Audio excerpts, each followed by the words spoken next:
Beyond the Wrench with Jay Goninen from Find a Wrench.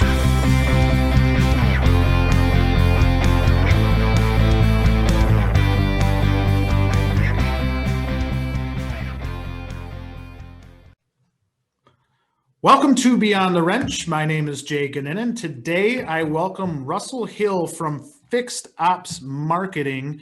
Russell is a really fun person to talk to and has done a good job growing his company. So welcome, Russell. So I'm coming full circle. So we do things all the time to change the look and feel, even for the people that are looking at it at the store. Consumers, they're going to see something different every time. We have once a week, we put up new slideshows, new banners, or you talk about the bulk stuff. How do you advertise that? Well, when that kind of stuff happens, we put up slideshows with links, for tire deals, buy 3, get 1, only good through, and then we switch the coupons around. Then we go from a percentage off to maybe $1 amount off or something like that. So the expiration dates, however, always change automatically, incidentally, from the beginning of the month to the end of the new month. So they always look relevant, and there's some sense of urgency with that. But you're right, though. If you're looking at it and it looks like the same all the time, you always want an oil change coupon up there. It doesn't have to be a giveaway. It could be $10 off or 10% off or something like that. But people are looking for a deal, and they think that's a deal. I do, don't you, Jay? Yeah. I mean, I appreciate that kind of marketing versus nothing there at all. Yeah, I agree. I think you hit on a key point there too, where, I think from a business standpoint, it probably stands out to you more than what the consumer sees.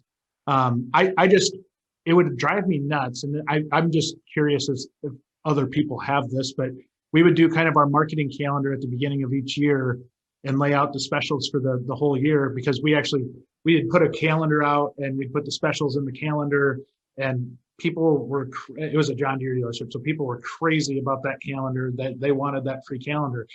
And the funny part was, like, it was so hard to do something different. And even like with some of the product lines, we had one really popular product line that there was not a lot of margin in at all, right? Like it just wasn't a very profitable line, but it was super popular and you kind of had to sell it, right? And so you're trying to put together a special and you're like, all right, that's $8 off of this $200 item really going to push somebody over the edge? And I don't know. It was such a hard thing for me. And I've got some marketing background, definitely not the marketing background that you have, Russell, but it's a fascinating subject to me, because I sometimes, in trying to figure out what an effective special is, and that could actually almost be its own episode, is how do you figure out how to market, like what's an effective special or a coupon, that it's a lot harder than it sounds. At least it was in my experience.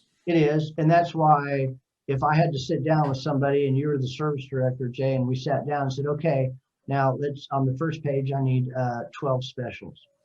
Okay. And you're going, I mean, you're which ones, what are the disclosures? We already have all of that. We have over 500 coupons in our library. So we make it real easy. There's a ton of value in that. Yeah. Yeah. And then we have, on what we call our featured offers page, for example, we like to have at least 8, but prefer 12 coupons. Well, what's the strategy for that? Well, when people hit the site, they're so enamored with the way it looks. All the eyeballs, we have 4 across. All the eyeballs are on the top 4. The eyeballs drop to about 50% on the second row of 4. And by the time you get to the third row of 4, it's in the low teens, high single digits, but they still convert.